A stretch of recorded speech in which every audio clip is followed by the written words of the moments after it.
de running Capricorn, quer dizer que a carga vai dependendo da energia.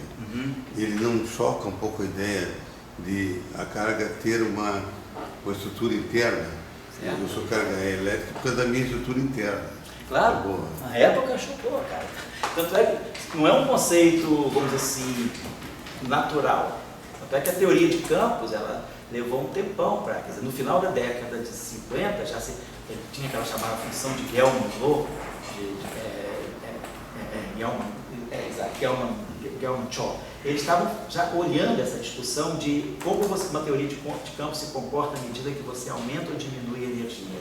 Mas a questão de você perceber que aquilo que você sempre chamou de carga elétrica ser uma grandeza que tem seu valor definido pela escala de energia, isso é uma novidade.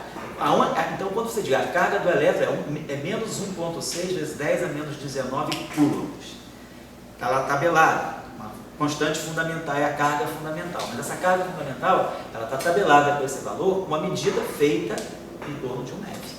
Se você for fazer essa mesma medida inspecionando o elétron naquela escala de energia, você vai ver um outro valor. Então, isso é um conceito novo, quer dizer, a carga elétrica ou a constante de acoplamento de uma teoria não é mais constante, é uma função da energia. Então, é por isso que vamos chamar parâmetro de acoplamento. Eu só estou dando isso para poder localizar vocês como é que a coisa cai no mundo. Então, nesse final de década de 60, né, nessa virada de 68 para 72, a teoria de campos ganhou. Em 64 ela tinha ganhado muitos elementos novos como o mecanismo de Higgs. Agora ela ganhou elementos novos que foi, né, a percepção da simetria de escala, foi o sucesso das teorias de Young e Lewis em conexão com a liberdade assintótica,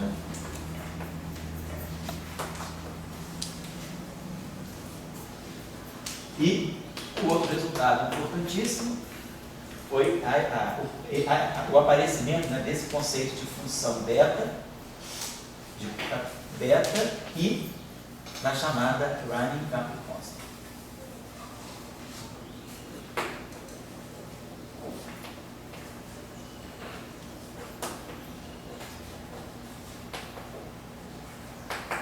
E essa ideia de running Capri constant, ela foi boa também, porque ela abriu caminho para a discussão depois do que nós vamos chamar de unificação.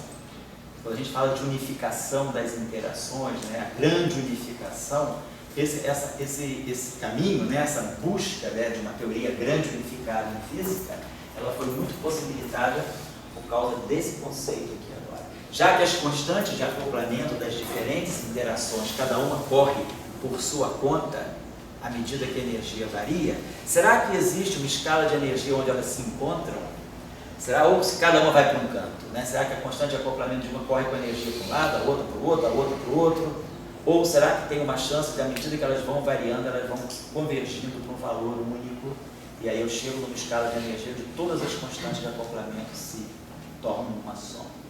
Então, isso aí que foi a pergunta, né, que depois veio a ideia de unificação. É meio-dia, 5 para meio-dia. Vou dar um intervalinho até meio-dia 5, e aí a gente vai até 1 hora. Célio trouxe um café aí, né, Célio? Se quiser beber água, o bebedouro está para lá também, certo? Então, para 10 minutinhos de relaxamento, tá bom? Você está